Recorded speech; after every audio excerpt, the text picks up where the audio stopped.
Hello and welcome to the Travel Enthusiast channel. Today I'm going to be doing a room tour as I'm in Prague, Czech Republic. I'm only going to do a short one. It's quite a nice hotel, 4-star hotel, so I will give a brief kind of room tour.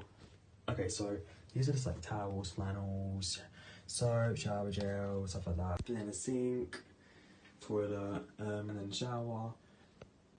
Okay, and then this is just a cupboard, storage for clothes, some like shoehorn, sewing kit, stuff like that. And then quite spacious, quite big wardrobe, mini bar. And then this is the main bedroom, and then the bed. And then this is just outside view.